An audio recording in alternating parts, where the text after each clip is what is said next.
तर त्यांनी तेही मान्य केलं पाहिजे की आपलं ते भावडण लोकांचं ते खवडं ही जी त्यांची सवय आहे त्यांनी बंद केली पाहिजे। हा काही संत हरिभक्त परायण मंडळातला काही सदस्य नव्हता, हा एकदम अय्याशीखोर माणूस होता। जे खडसेंनी केलं हे त्यांना ते भोगावं लागतंय। जसं तुम्ही पेरलं तसं ते उगतंय। या परिवारातल्या प्रत्येक व्यक्तीच्या वेगवेगळे किस्से आहेत आणि ते सुरस कथा आहेत।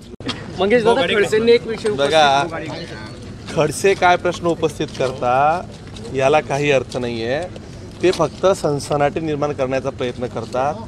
खडसेंनी त्यांच्या आजवरच्या राजकीय आयुष्यात एकही आरोप ते सिद्ध करू शकले नाही।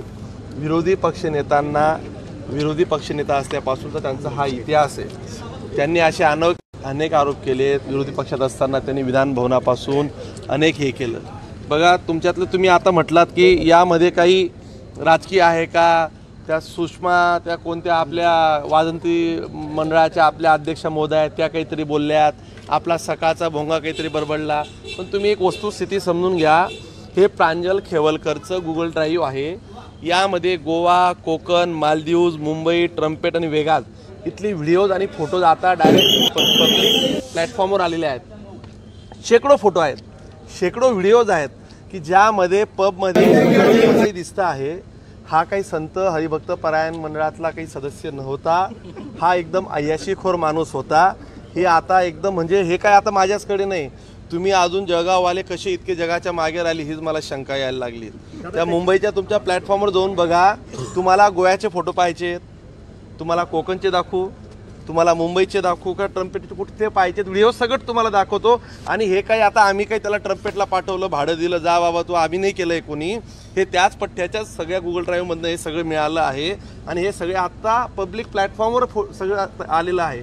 त्याच्यामुळे याच्या मागे कोणी आहे काही असण्याचं कारणच नाही। आणि चाळीसगाव जळगावची आपली एक कदाचित खडसेंचा तो स्वभाव आहे। त्यांनी अनेक लोकांना राजकीय कुरघोड्या करून संपवलं, अनेक लोकांना अडचणीत आणलं।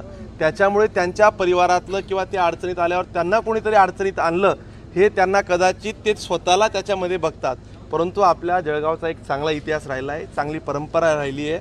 त्याच्यामुळे जे खडसेंनी केलं हे त्यांना ते भोगावं लागतंय। जसं तुम्ही पेरलं तसं ते उगतंय।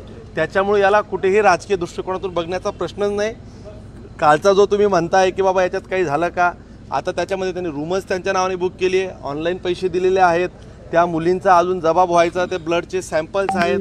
त्याच्यामुळे याला उगीच काहीतरी राजकारणात स्वरूप देण्याची काही गरज नाही। उलट या अशा प्रवृत्ती थांबल्या पाहिजेत। माझ्या मते या परिवारातले अनेक किस्से तुम्ही तिकडे बघा, ऐका। उगीच आम्ही बोललो तर तुम्हाला असं वाटतं की बा त्यांचं काहीतरी आमचं राजकीय वैमनस्य आहे असं म्हणून नाही। त्यांची जरी वस्तुस्थिती तुम्ही जरा तपासून पाहावी। या परिवारातल्या प्रत्येक व्यक्तीच्या वेगवेगळे किस्से आहेत आणि ते सुरस कथा आहेत। खरं तर ते आम्हाला आता सार्वजनिक सांगायला जमणार नाहीत, ते आवडणार नाहीत। आता या संदर्भातल्या सगळेच हे फोटोज तुम्ही जर बघितले तर तुम्ही आम्हाला कुणीही प्रश्न विचारणार नाहीत। हे सगळे फोटो ड्राईव्हवरचे तुमच्याकडे आता त्यांनी काही दुपारी डिलीट केलेत, तुम्ही जरा ते आता सगळं डेटा रिस्टोअर करण्याची सगळ्या सुविधा आहेत। तुम्हाला हवं तर सगळ्या मीडियाला मी आता तो ड्राईव्ह देऊन चाललो आहे, तुम्ही सगळं रात्रभर बघा आणि सकाळी पुन्हा भेटा। धन्यवाद। जर हे कोणी षडयंत्र रचलं असेल, यामध्ये जर जाणीवपूर्वक त्यांना कोणी गटात अडकवलं असेल तर एकनाथराव खडसेंच्या बाजूला भारतीय जनता पार्टीचे आम्ही सर्व कार्यकर्ते राहू। पण जर त्यांचा जर जावई जर अय्याशी असेल तर त्यांनी तेही मान्य केलं पाहिजे की आपलं ते भावडण लोकांचं ते खवडं ही जी त्यांची सवय आहे त्यांनी बंद केली पाहिजे। त्याच्यामध्ये सगळ्यामध्ये ते काहीतरी हुक्का घेताना दिसतायत, काहीतरी बियर सोबत त्यांचे फोटोज आहेत, हो, आणि दुसरीकडे मात्र त्यांना गोवल्याचं म्हटलं जाते। नेमकं काय बघा, असं कसं होऊ शकतं?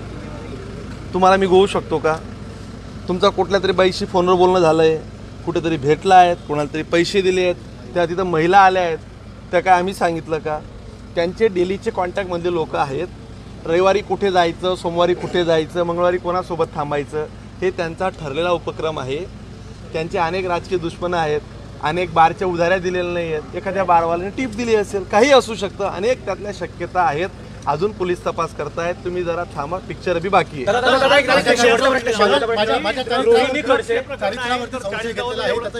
पुरावा आपण द्यावा, मी राजकारणातून संन्यास घेईल असं खडसे म्हणताय।